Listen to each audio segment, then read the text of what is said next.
Hello, everybody, and welcome to my channel. And I'm here to review this June 1987 issue of Sports Review Wrestling. So let's get to reviewing.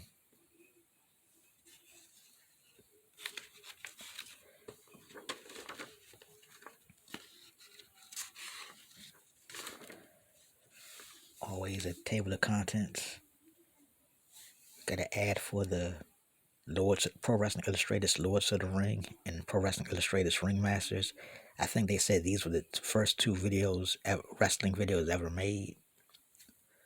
And at this time, they were really expensive. I think I got it like years later for like 19. I got each for like $19.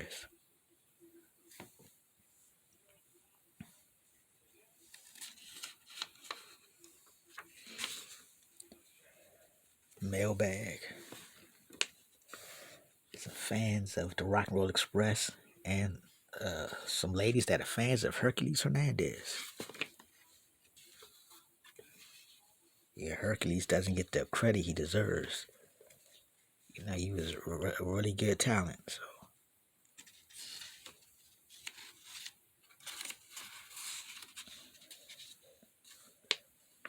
So, the Tatler, we got correspondents from around the world that writes their opinions of what's going on in their area.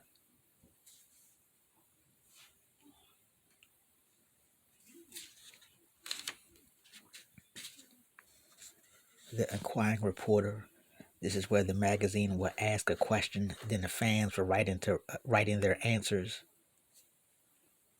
And the question the magazine asked was, who do you feel is the most underrated wrestler in the sport and why?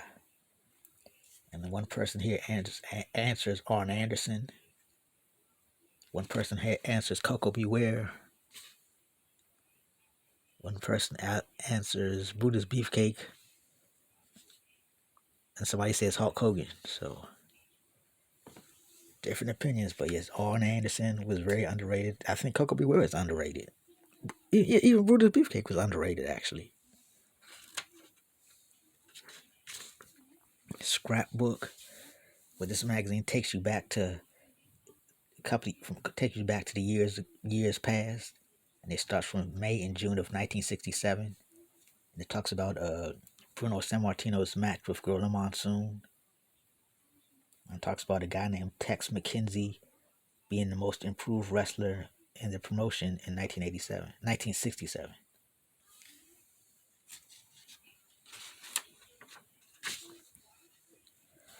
Top wrestlers answer your question of the month. And a fan asks a question, then the wrestlers answer it. So the question of the month is, should managers and valets be kept in a cage at ringside? So let's see what Michael Hayes says. Michael Hayes says, yeah, if some broad like Dark Journey, who's always sticking her big nose where it don't belong, if I had a bottle of Jack Daniels for every time she interfered with the Freebirds matches, I'd have the biggest hangover in the history of the world. I confronted Bill Watts about the problem, and he acted like it was Sunshine and Missy Hyatt who was always interfering when he knows that ain't so. Yeah, Dark Journey belongs in a cage. So what does Tully Blanchard say? Do you realize what you're saying? Do you have any idea what the repercussions of such a rule would be? Under no circumstance should a great man, a great manager like J.J. Dillon, be kept in a cage under a lock and key. You're talking about the most brilliant mind in wrestling. Keeping him in a cage would be degrading and an insult to his great contributions to the sport. Okay, so let's read what Barry Windham has to say. Somebody should have thought of this idea a long time ago. Then I'd be NWA World Champion by now. If it wasn't for the constant interference of J.J. Dillon, I'd have pinned Flair 1-2-3 in our first match. What really gets my goat is that these referees and officials don't do anything about it. A cage might solve the problem, but I'd bet that these conniving managers would find a way around it. So just some of the stuff. Some of the wrestlers answer the question of should managers and valets be kept in the cage. Back issues of the wrestler. Back issues of Inside Wrestling. Wrestler of the month, Jake the Snake Roberts.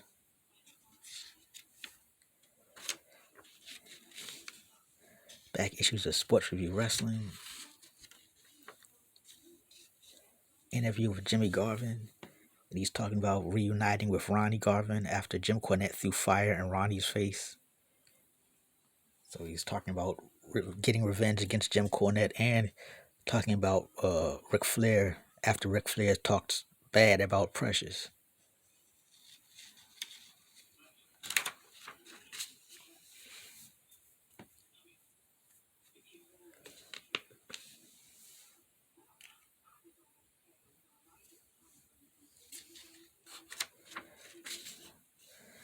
Iceman Parsons, I'll make Chris Adams wish he was back in jail. So this is after Iceman turned on Chris Adams after the UWF tag team tournament. And Iceman keeps referring to Chris Adams when he spent that time in jail and keeps referring to him as a jailbird. He made a shirt, a jailbird for Iceman, for Chris Adams. I never saw the shirt before.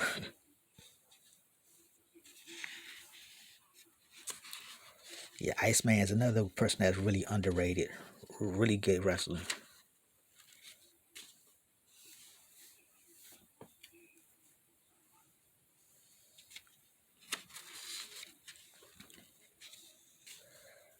Scott Hall. Lex Luger ran out on Florida and I'll run all over him. When Lex Luger came to the World Championship area, he thought he had left his Florida days behind him. But the wrestling fans in Florida felt used when Luger left. And now Scott Hall is ready to defend their honor. So once again, Scott Hall, him and Lex Luger, like Scott Hall, Lex Luger, and Billy Jack Haynes got so much write-up in the magazines about being the future. And it took it took Scott Hall a lot longer than Lex Luger to become a major star. But I never wondered why, because Scott Hall, he had the look. I guess the ability wasn't there, but he definitely had the look to be a star a long time ago. But it wasn't really till he became Razor Ramon in WWF that he really became a star. I'm surprised that it took him so long. But yeah, it's like soon as Lex Luger left Florida, Scott Hall came in. And I guess they was hoping that Scott Hall would replace Lex Luger as the big star in Florida. But that didn't happen.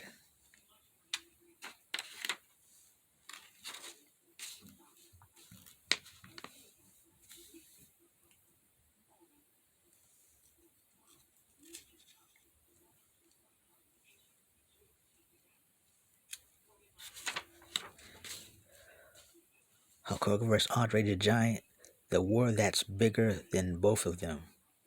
And it just talks about how this is the beginning. The beginning of this feud will not be the end. The beginning will continue, and there will be more mayhem between these two of the biggest stars of the WWF.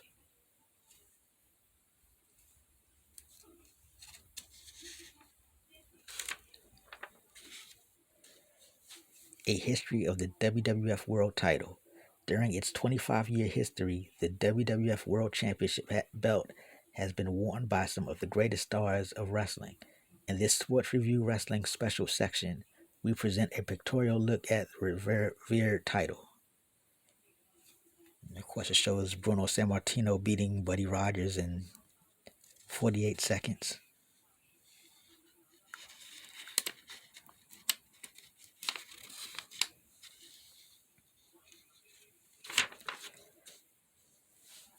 Then it shows when Ivan Koloff defeats Bruno Sammartino. That's January 18th, 1971. And then Pedro Morales beats Ivan Koloff for the championship on February 6, 1971. And then Stan Stasiak beats Pedro Morales for the championship on December 1st, 1973. And then Bruno Sammartino gets it back from beating Stan Stasiak on December 10th, 1973.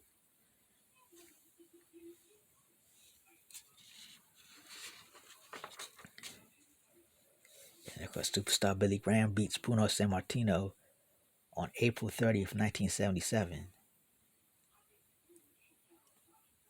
Then Bob Backlund beats Superstar Graham for the championship on February 20th, 1978. Then the Iron Sheik beats Bob Backlund on December 26th, 1983. And then Hulk Hogan defeats the Iron Sheik for the championship on January 23rd, 1984.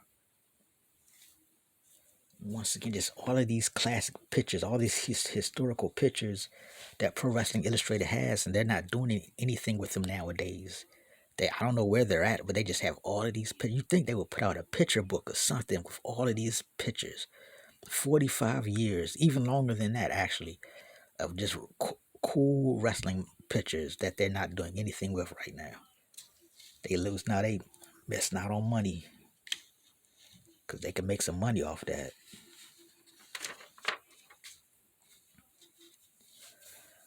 The official ratings, top 10 ratings. Number 1, the NWA World Champion is Ric Flair. Number 2 is the WWF World Champion Hulk Hogan. Number 3 is the Intercontinental Champion Randy Savage.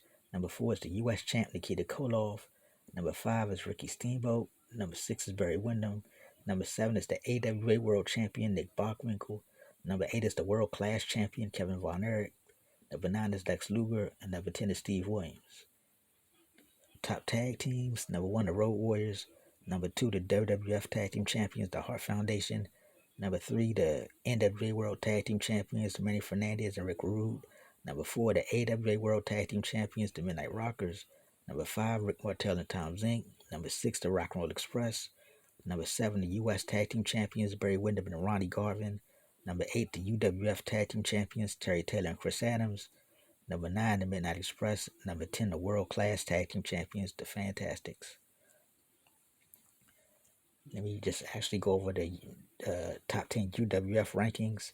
UWF champion is the One Man Gang. Number 1 is Number 1 is Steve Williams. Number 2 is Terry Gordy. Number 3 is Ted DiBiase. Number 4 is Terry Taylor. Number 5 is Sting. Number 6 is Eddie Gilbert. Number 7 is Michael Hayes. Number 8 is Rick Steiner. Number 9 is Savannah Jack. And number 10 is the Super Ninja.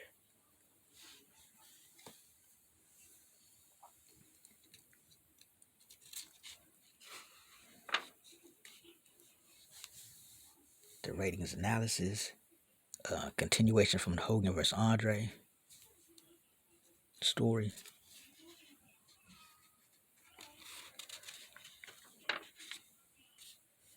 Continuation of the mailbag, where one of the fans is really mad at Andre the Giant for backstabbing Hulk Hogan and joining up with Bobby Heenan.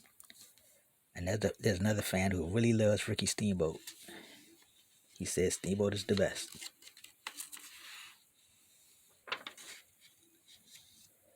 This month in The Wrestler, it's wrestling like it ought to be, as Barry Windham vs. Ric Flair War has all the makings of a classic. And in Pro Wrestling Illustrated, Ricky Steamboat is at war with Randy Savage, and even a match at WrestleMania 3 won't end the brutal feud.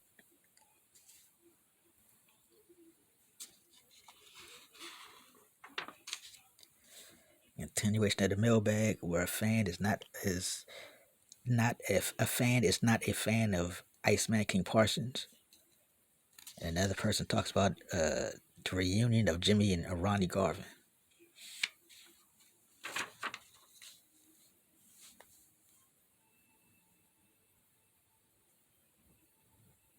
Inquiring reporter, talks about the most underrated wrestlers. There's one person that thinks Dr. Death Steve Williams is underrated. One thinks the Crusher is underrated. I mean, he's older. I guess she thinks he's underrated because he's older, and the fans think he's too old to be wrestling. One thinks Jimmy Garvin is underrated, and one thinks Misty Blue Sims is underrated. And I saw a lot of Misty Blue Sims in the magazines, but I didn't see her wrestle that much. So it's weird that WWF gave up on women's wrestling with the whole Wendy Richter thing. And I guess NWA tried it with Misty Blue Sims, but I don't know how long it lasted because I did not see her wrestle that much on TV.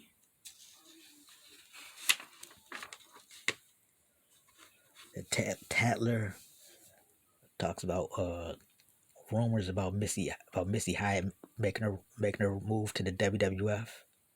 So that was a rumor at the time. Eventually, it did happen, but then she quickly left. But this is a rumor before she's going that she is going. And it talks about the Angel of Death turning on the Freebirds and joining Devastation Incorporated.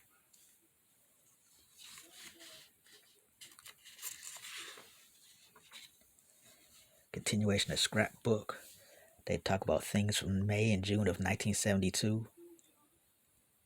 Dory Funk retained his championship against Jack Briscoe. Nick Bockwinkel had a match with Killer Kowalski.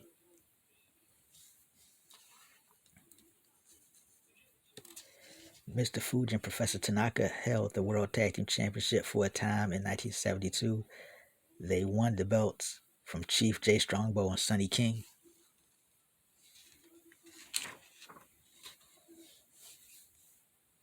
Scrapbook from May, June of 1982. Fritz von Erich wrestled his last match and then announced his retirement. I guess he had wrestled King Kong Bundy, and after the match he announced his retirement. And he was going to put all his focus on his sons. Jack Briscoe beat Roddy Piper for the Mid-Atlantic Championship. And Bob Backlund beat Blackjack Mulligan. No, actually, Blackjack Mulligan beat Bob Backlund by countout, but he didn't get the championship, of course.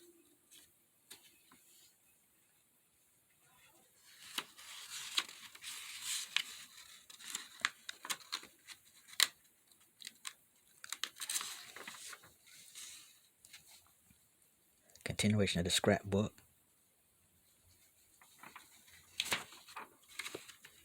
Continuation of WWF history.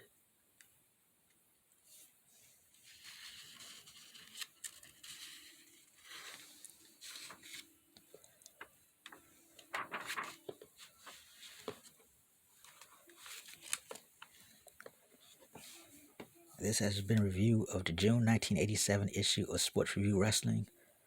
Thanks for watching.